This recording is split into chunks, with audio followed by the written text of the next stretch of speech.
la habitación, el lugar donde iban a vivir, para que cuando ya pudieran después del desposamiento casarse. Por ejemplo, José y María, la madre de Cristo, estaban desposados, o sea, comprometidos. No estaban casados legalmente, estaban comprometidos. Y mientras él estaba comprometido con María, él tenía la obligación de prepararle un lugar a María. Entonces, es exactamente este retrato el que Cristo toma. Él ha ido al cielo a preparar el lugar para que cuando resucitemos y vayamos con Él, podamos nosotros saber que durante todo este tiempo, estos 2000 años, ¿qué está haciendo Cristo sentado a la diestra del Padre, viviendo para interceder por nosotros? Y al mismo tiempo, imagínense, 2000 años preparándonos una cama, preparándonos un cuarto, preparándonos una mansión, preparándonos, ni nos vamos a imaginar las flores que vamos a ver, las luces que vamos a ver del lugar que Él nos está preparando. Y si me fuere, dice Cristo, y os prepararé el lugar, entonces quiero que sepan que voy a regresar. Vendré otra vez. Ya vino la primera vez, nos promete que va a regresar la segunda vez. Y cuando Él venga la segunda vez, viene a tomarnos. Esta palabra tomar, paralambano, en el griego, paralambano significa casi arrebatarnos o tenernos cerca de Él. Viene por nosotros, viene a tomarnos para que a donde Él, desde el momento de nuestra resurrección, esté, nosotros estemos por toda la eternidad con Él. ¿Y sabéis a dónde voy? ¿A dónde fue Cristo? A la casa de su Padre. Entonces sabemos el camino. ¿Cuál es el camino para llegar a Dios? La persona de Jesucristo. Porque Él dijo: yo soy el camino, yo soy la verdad y yo soy la vida.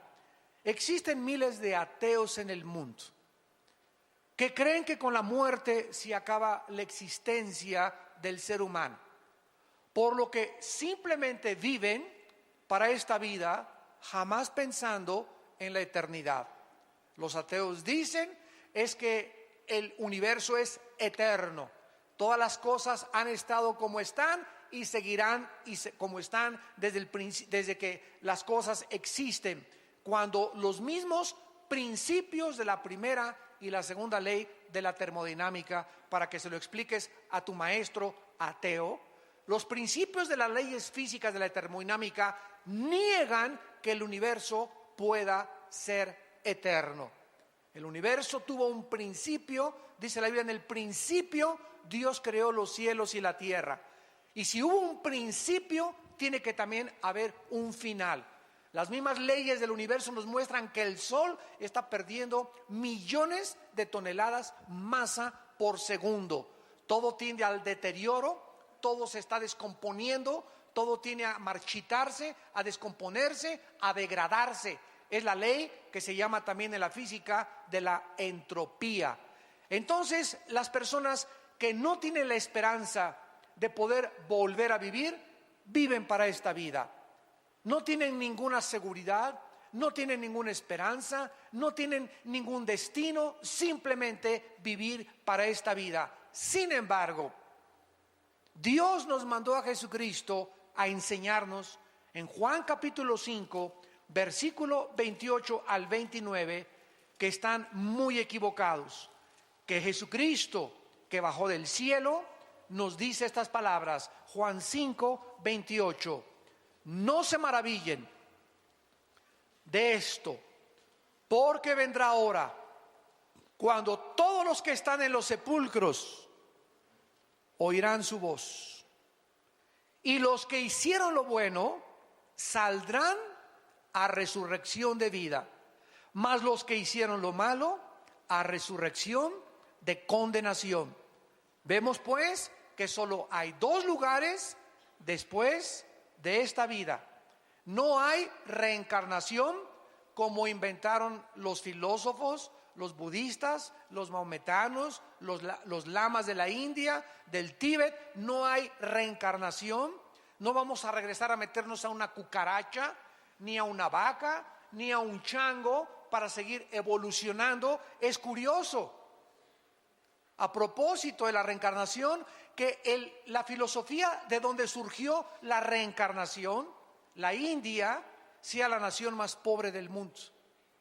Se supondría que después de tantas y miles de reencarnaciones era para que ya hubieran evolucionado. Sin embargo, en la India siguen adorando a los ratones, a las ratas. La gente come en la India junto a los ratones y los deja que coman su comida porque son sagrados. Las vacas son sagradas, y así es el retraso cultural y el paganismo de alguien que inventó y que surgió de esa área geográfica de que existe la reencarnación. Y los tontos en el occidente se lo creyeron. No hay transmigración de las almas, no existe el limbo, un lugar que inventa una religión, que si tú no bautizas a tu niño chiquito se va al limbo de donde lo sacaron. No, ni siquiera está en la Biblia del Mormón, ni en la Biblia de los Testigos de Jehová, ni en la Biblia católica. Es un invento que se sacaron de la manga. Cuando tú a un niño no lo bautizas, dice la Biblia, se va al cielo. No existe tal cosa como un lugar que se llama el limbo. No existe, en cuarto lugar, el purgatorio, un lugar intermedio donde aquellos que pecaron se van al purgatorio a purificar sus almas, si es que se les dan las famosas misas gregorianas. O sea, si aquí en la tierra se muere tu tío y se le celebra una misa, la misa le ayuda 1000 años a que se le reduzca la pena. ¿Se imaginan ustedes semejante barbaridad? Entonces, la Biblia es muy clara que no hay absolutamente, después de que tú te mueras, más que el cielo o el infierno, la resurrección para vida o la resurrección para condenación. Siendo así, la pregunta más importante que tú tienes que contestar en esta tarde es: ¿sabes tú dónde pasarás la eternidad? ¿Sabes tú que saliendo ahora de este lugar puedes caer muerto, un embolio, un ataque al corazón? ¿Sabes tú que te puedes subir en un avión, como hace poco vimos, donde venían autoridades del gobierno y de repente el avión se precipita al cielo? Imagínense, se subieron riéndose, carcajeándose, desayunaron en la mañana, le habló a su esposa: ahorita nos vemos en la tarde, y jamás los ocupantes de esta nave volvieron a ver a sus familias. Iban jóvenes, personas de 40, de 30, de 50 años de edad. ¿Por qué? Porque ninguno de ellos se imaginó que esa era la forma en que iban a terminar y que iban a presentarse delante de Dios.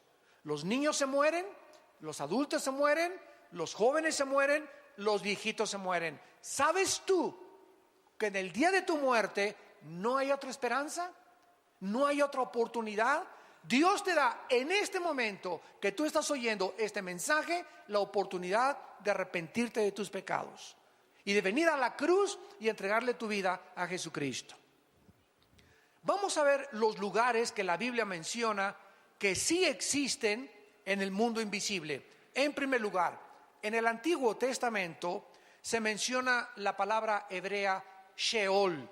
Sheol, que significa en el hebreo lugar de la sepultura o lugar de los muertos. Todos los muertos en el Antiguo Testamento iban al Sheol, y así lo revelaron los profetas del Antiguo Testamento. ¿Qué cosa era el Sheol? Nadie sabía. Únicamente que todos los espíritus, tanto de los buenos como de los malos, descendían al centro de la tierra, porque el Sheol se encontraba en el centro de la tierra. Por ejemplo, dice el libro de los Números, Coré se rebeló contra el pastor y todos los que lo siguieron, los rebeldes, fueron tragados al Sheol vivos.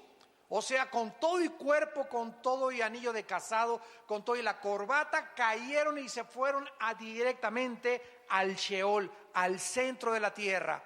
Entonces, este era el lugar donde todos los espíritus humanos, después de la muerte, descendían a esperar a que Jesucristo muriera en la cruz del Calvario. Cristo baja a la tierra, y cuando se traduce la Biblia del hebreo al griego, esta versión y esta traducción del hebreo al griego se llamó la Septuaginta. Cuando se tradujo la palabra Sheol al griego, se usó la palabra Hades con H, Hades. Y Cristo en Lucas capítulo 16, versículo 19 en adelante, les cuenta una historia a la gente de a su alrededor respecto al mundo invisible, al Sheol, que ahora era el Hades, y les dice cómo era este lugar. Cristo les dice que dos personas murieron. Uno era incrédulo, el otro era un pobre mendigo llamado Lázaro. Entonces mueren los dos, y el rico, déspota, arbitrario, avariciento, ambicioso, descendió al Sheol junto con la otra persona, con la única excepción que al bajar al centro de la tierra, Cristo nos dice que estaba dividido. O sea, nunca los espíritus humanos que descendieron en el Antiguo Testamento estaban junto con los espíritus humanos de los justos. Este lugar en el centro de la tierra estaba dividido por una gran cima, una gran barrera. De un lado estaba el infierno, que se usa la palabra Gena en el griego para describir el infierno, que era el lugar donde tiraban la basura los judíos, y ese lugar se llamaba Gena, y usa Cristo esa palabra Gena para describir que era el lugar donde ardía el fuego. Y las personas en el infierno que murieron en el Antiguo Testamento estaban en el infierno ya sufriendo. Uno de ellos pedía a gritos que le dieran una sola gota de agua para poder aliviar su dolor en la lengua. Las personas en el centro de la tierra, en el infierno, Cristo dijo que tienen memoria.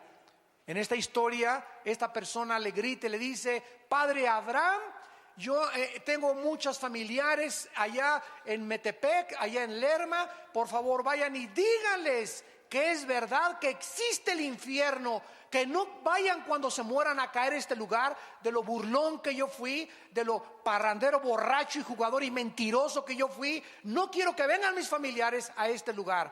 Y Abraham le contestó y le dijo: ¿sabes una cosa? Que a través de los milagros nadie se va a convertir. Aunque un muerto se les aparezca, no se van a convertir. Ahí tienen a la Biblia, a Moisés y a los profetas. Y el que no se convenza a través de la predicación de la Biblia, porque la fe es por el oír, no es por ver, no es por ninguna otra cosa más que por oír la palabra de Dios, nadie se va a convertir. Esta fue la manera que Dios escogió y diseñó para que entráramos al cielo, creyendo la predicación del Evangelio de la gracia de Dios, de Jesucristo. Entonces el Hades, que se tradujo del Sheol, el Señor Jesucristo reveló que estaba dividido en dos partes. En un lado estaban los condenados y en el otro lado estaban los justos, desde Adán, Moisés, Abraham, Isaac, Jacob, José, Daniel. Todos se encontraban en el lado del seno de Abraham. Así se le llama, y también se le llama el paraíso. Entonces, esta palabra, dice la Biblia, es la que se usó para describir este lugar. Muy bien, cuando Cristo muere, Él desciende al Hades, al centro de la tierra. Su cuerpo de Cristo se queda en la tumba. Ahí se quedó su cuerpo de Cristo, porque su cuerpo no había sido aún glorificado, y bajó en espíritu al centro de la tierra. Su espíritu se salió de su cuerpo y bajó al centro de la tierra, al Hades, y ahí fue a anunciar, fue a proclamar su victoria sobre el pecado, la muerte y Satanás. 3 días estuvo Cristo en el Hades, y a los 3 días Cristo, a todos los que se encontraban en el lado del seno de Abraham, en el lado del paraíso, a todos los justos, los tomó Cristo, y cuando resucitó Cristo, se los llevó con él hasta el tercer cielo. Efesios capítulo 4. Subiendo a lo alto, se llevó cautiva a la cautividad, y se presentó en el tercer cielo ante su Padre con todos estos millones de justos que habían creído el Evangelio en el Antiguo Testamento a través de la fe y de la gracia de Dios, y ahora se quedaron allá en el cielo. Y de Cristo a nuestros días, desde la resurrección de Cristo hace 2000 años hasta nuestros días, todos los espíritus humanos que se mueren sin Cristo siguen descendiendo al centro de la tierra, al Sheol, al Hades. Ahí sigue estando, aquí en el centro de la tierra, el infierno. Hace algún tiempo yo había escuchado que habían sacado unas grabaciones de unos geólogos que habían metido unas sondas y habían tratado de entrar lo más que se pudiera al centro de la tierra, y escucharon gritos como de encadenados, gritos de desesperación. Y hace poco leí de un hermano cristiano con un hombre bastante serio y con una integridad del ministerio, que me dijo que había otro equipo de personas que en el Triángulo de las Bermudas, el oceanógrafo Jacques Cousteau escribió en sus memorias, que es uno de los oceanógrafos más importantes, que cuando descendieron en el Triángulo de las Bermudas, que es un triángulo que está en el Mar Caribe, que es un triángulo con Cuba, las Bahamas y Miami, que se llama ese triángulo, que han desaparecido barcos y han desaparecido aviones. Ahí se encontraron, en el fondo metieron la sonda, y fue donde descubrieron los gritos de personas. Eran como gritos de humanos que gritaban y como de encadenados, que nos muestra, ¿verdad? Yo lo creí porque la Biblia dice que una de las entradas al infierno es ahí en el Triángulo de las Bermudas. ¿Dónde lo dice? En Isaías capítulo 27, que Satanás es la serpiente del mar, la serpiente que se mueve en el mar. Y entonces, si el centro de la tierra es el lugar del infierno actualmente, tiene que haber salidas, y una de las salidas del infierno son los volcanes también. Por eso siempre sale de los volcanes lava, azufre y fuego, que de acuerdo a la Biblia son los elementos que componen el infierno. Muy bien, tenemos en tercer lugar otro lugar invisible que la Biblia llama el Tartarus. Segunda de Pedro 2:4. Segunda de Pedro 2:4.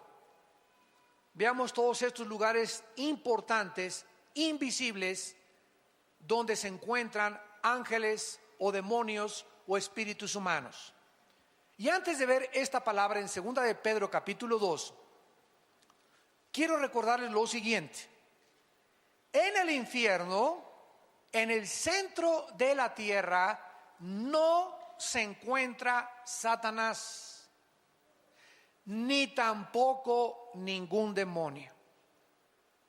Así que no vayan ustedes a seguir creyendo ese cuento, ¿verdad?, de que se quemen con los demonios en el infierno. Los espíritus humanos se encuentran en el infierno nada más. Vamos a ver ahorita que los ángeles tienen otra prisión que se llama Tartarus, y los demonios tienen otra prisión que se llama el abismo. Y son totalmente palabras diferentes en su etimología, y también la descripción que la Biblia hace es diferente del infierno. Así que vamos por orden.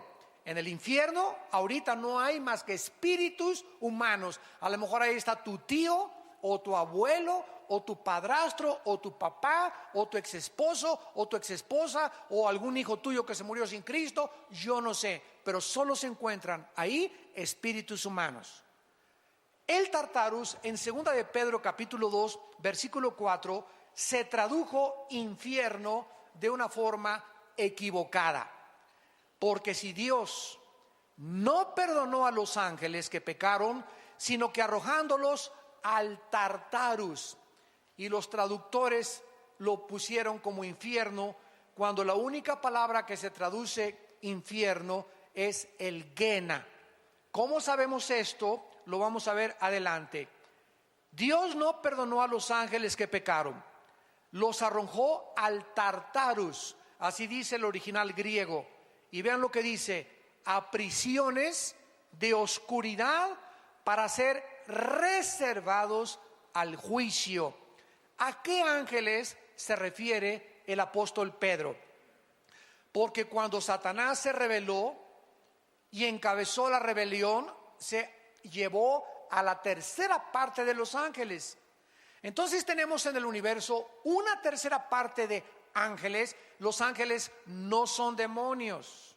Los demonios son criaturas diferentes a los ángeles caídos. Lo vamos a ver también.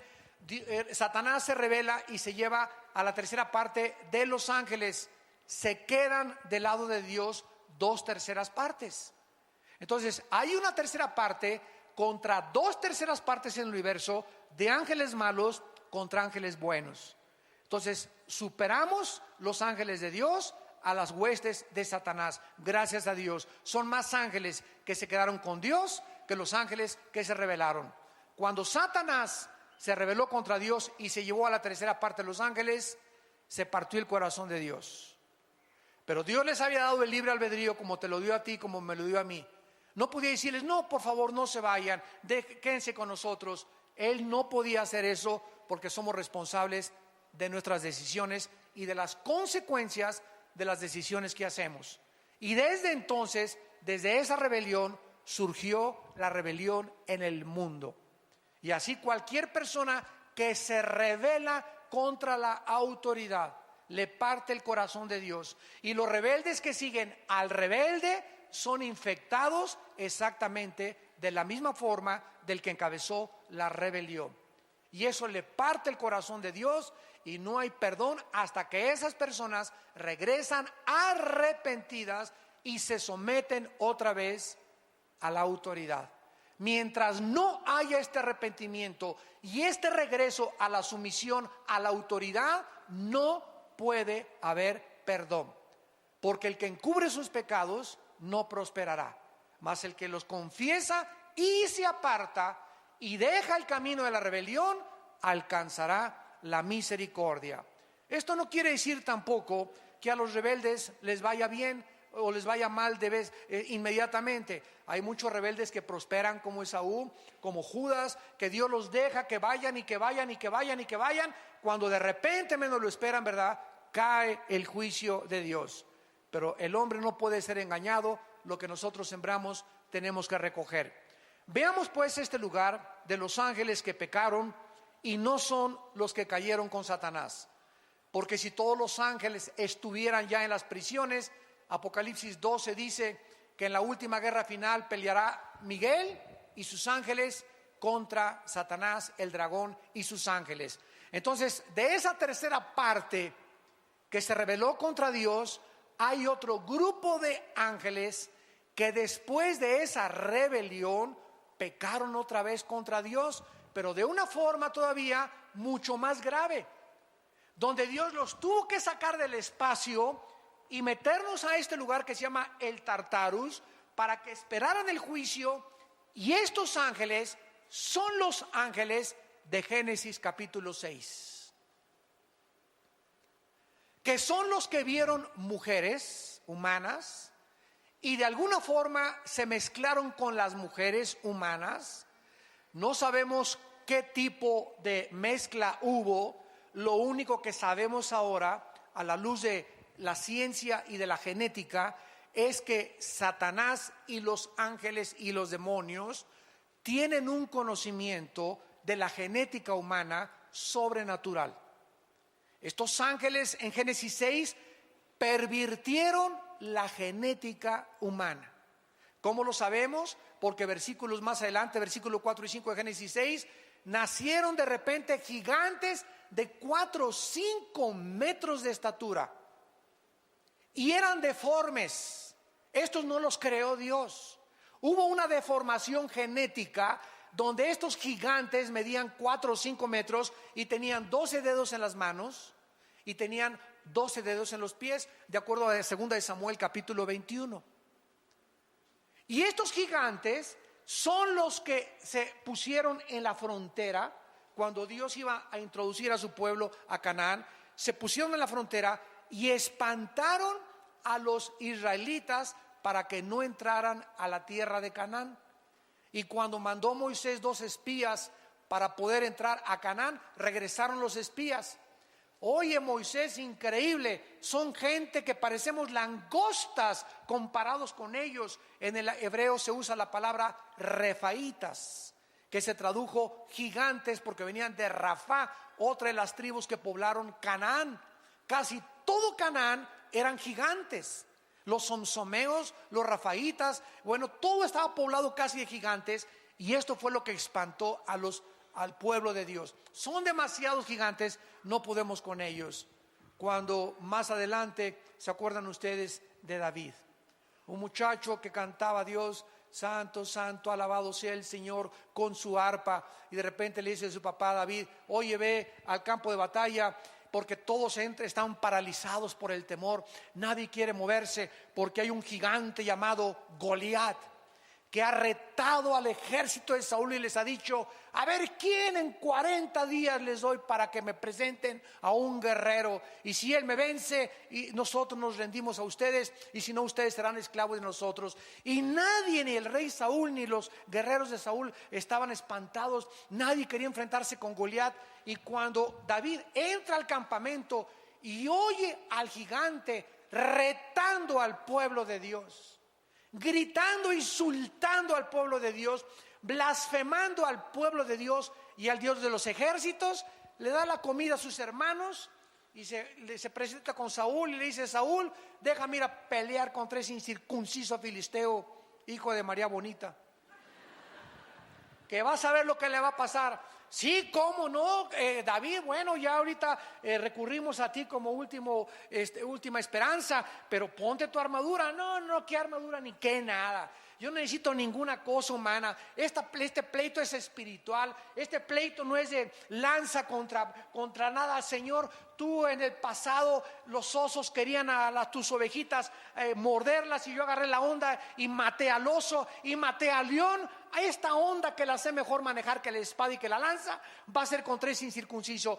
Yo voy a él en el nombre de Jehová de los ejércitos.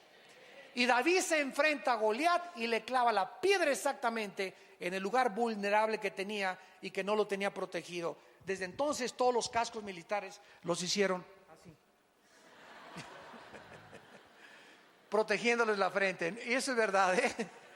Todos se acordaron de Goliat. Entonces vemos, ¿verdad?, de qué forma es David. Y Goliat tenía 5 hermanos, de acuerdo a 2 de Samuel 21. Y ustedes leen la vida de David. David fue el hombre que mató al primer gigante y que acabó con todos los gigantes. Y es interesante que David, cuando se acercó a Goliat, juntó 5 piedras. 5 piedras, 5 es el número de la gracia.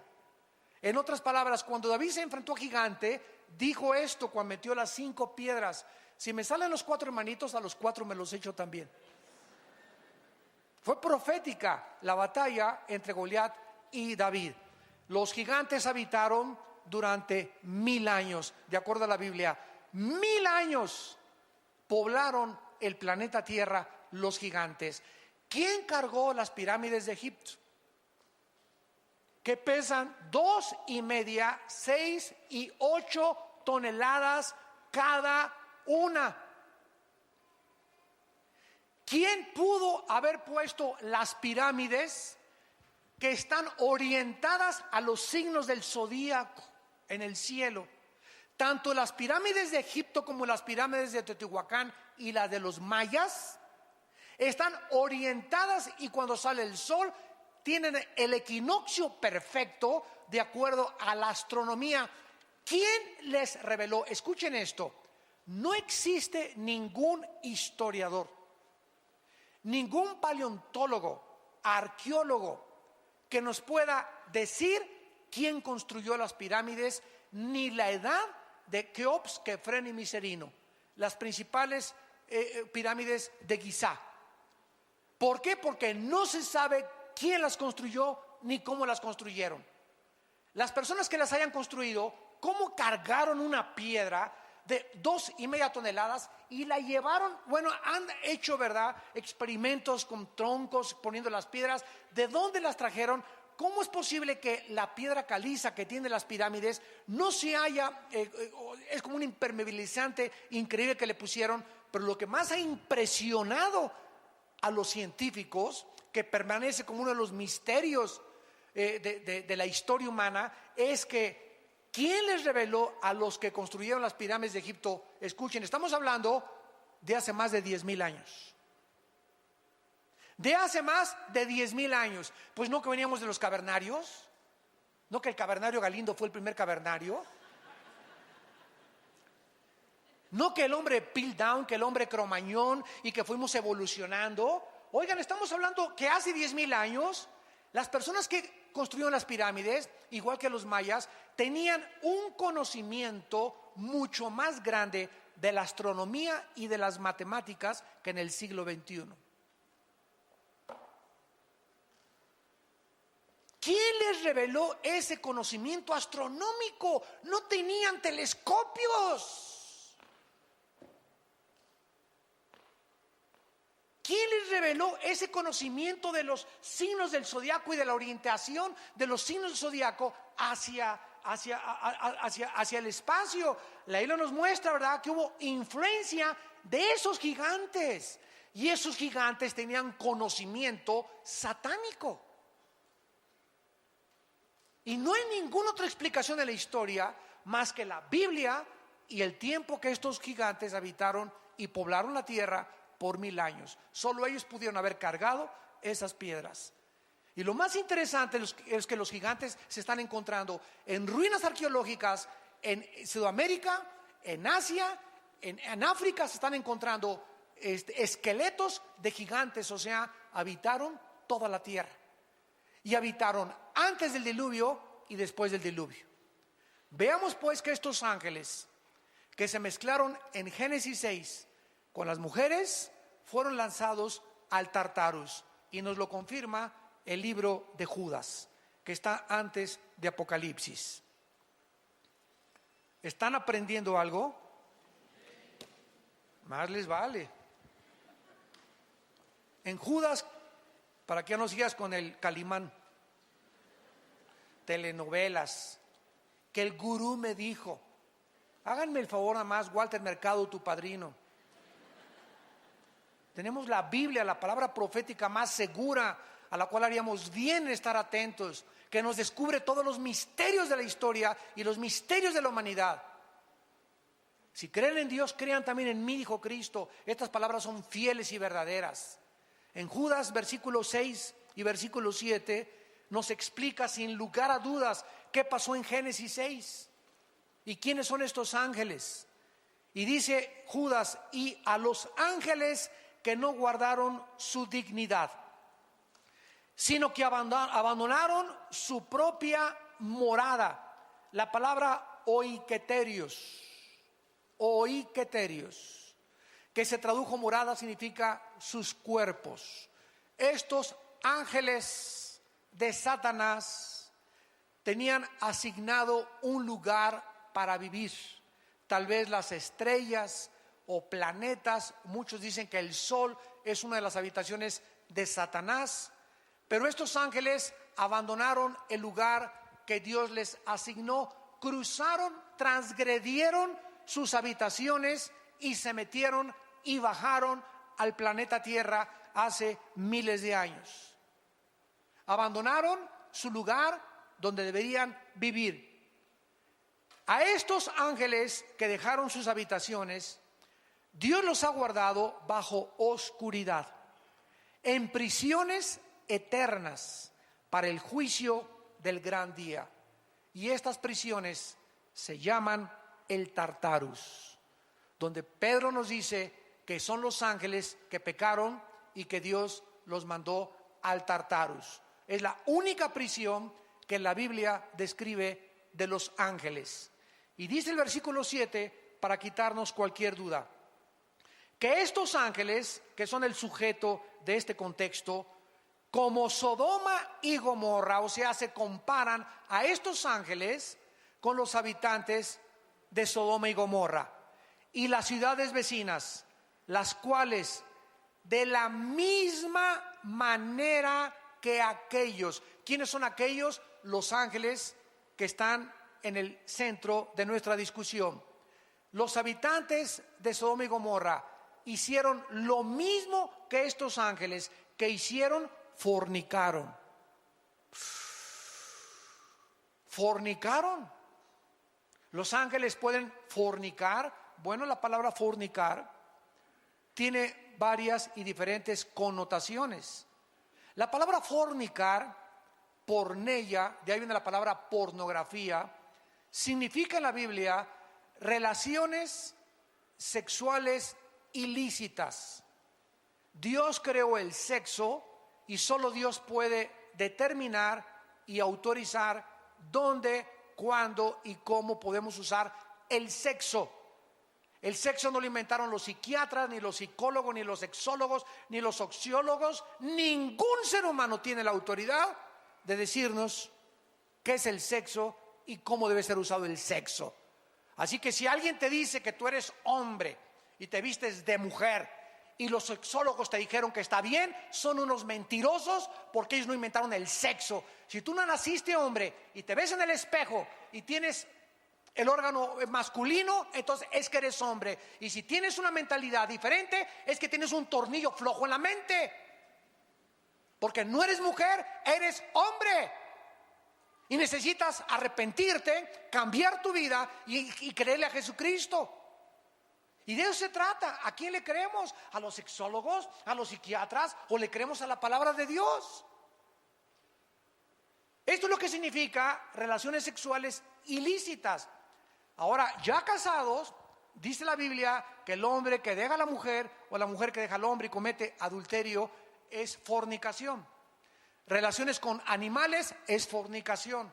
Hombre con hombre es fornicación. Mujer con mujer es fornicación. El sexo solo puede ser usado dentro de la esfera y de la dimensión del matrimonio. Antes de casarte es fornicación, con animales es fornicación, con tu novio es fornicación, hombre con hombre es fornicación, mujer con mujer es fornicación, y todo lo que no sea dentro del matrimonio, y matrimonio entre Adán y Eva, no entre Jorge y Pepe, ni entre Lupita y Carmelita, sino entre un hombre y entre una mujer. Es la única forma de poder usar el sexo. Ahora, si estos ángeles cometieron algún ilícito sexual, ¿cómo pueden ellos haberse relacionado? ¿O qué acaso los ángeles tienen esperma? Porque en algún lugar de la Biblia se nos dice que no se pueden reproducir. No son como nosotros, que como conejos, ¿verdad?, estamos produciendo y produciendo y produciendo, etcétera, etcétera. Los ángeles, la cantidad de ángeles que Dios creó, ya no hay más ni menos. No hay angelitos ni angelitas tampoco. No hay ángeles del sexo femenino. Todos son del sexo o del género masculino. Pero si no se pueden reproducir, entonces, ¿cómo está? ¿Verdad? Todos estos misterios son interesantes. Bueno, vamos a explicar esto. ¿Se acuerdan ustedes del endemoniado gadareno? ¿Cuántos demonios tenía? Tenía 6,000 demonios. Porque Cristo le preguntó, ¿cómo te llamas? Y le contestó, Legión. La palabra legión significa 6,000 soldados, de acuerdo al Imperio Romano. Muy bien, escuchen esto.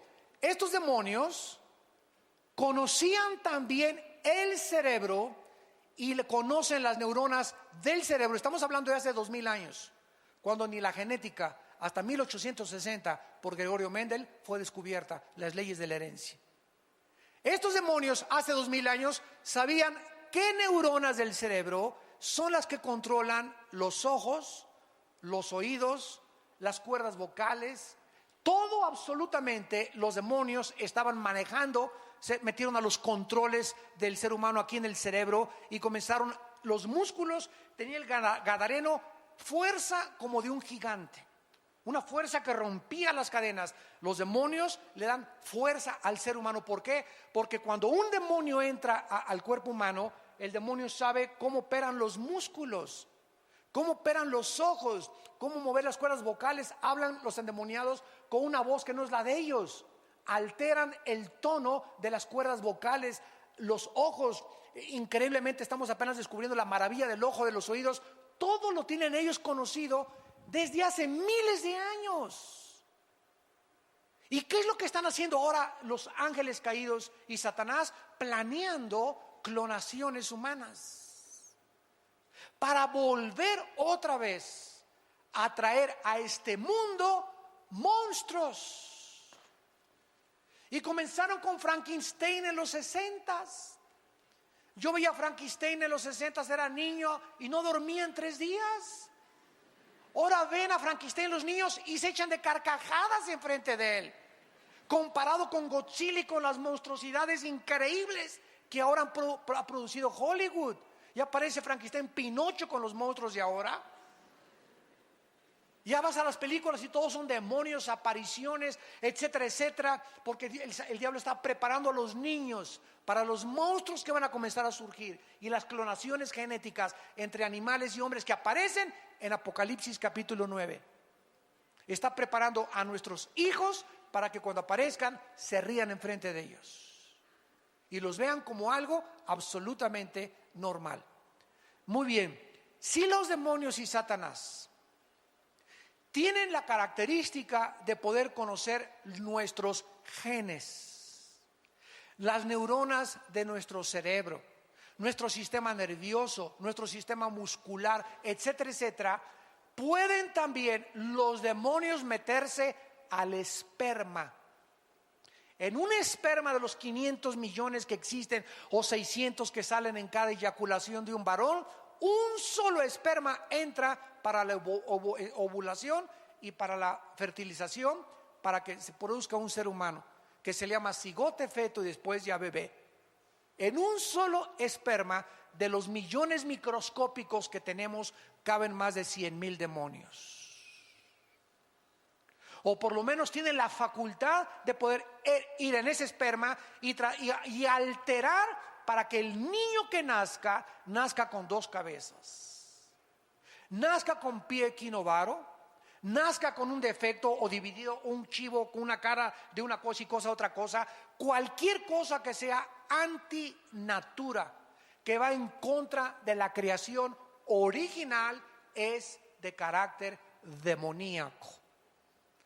Por eso, ¿verdad? Tomar drogas en el embarazo, alcohol en el embarazo, fumar en el embarazo, ya no significa que Dios lo haya hecho así. Somos responsables nosotros de la forma como nos cuidamos o como se cuidaron las mujeres o con quién te metiste o el SIDA que te contagió esa persona, y ya Dios se hace a un lado y nos deja recibir lo que nosotros sembramos. Y ninguno podemos culpar a Dios de lo que ha sucedido en el mundo, porque es la obra de nuestras propias decisiones y nuestro libre albedrío. Estos ángeles que se mezclaron con las mujeres humanas no necesariamente les comunicaron su esperma, porque ya vimos que no se pueden reproducir, pero lo que hicieron estos ángeles a la luz de la genética del siglo XXI es que alteraron los genes de las mujeres humanas. Satanás tiene la facultad de poder alterar los genes. Si nosotros permitimos, porque sin nuestro consentimiento ni Dios ni el diablo se meten a nuestra vida. ¿Me escucharon muy bien? Ningún demonio puede tener nada con mi vida sin mi consentimiento. Cualquier actividad de los demonios en mi vida es porque yo les di permiso.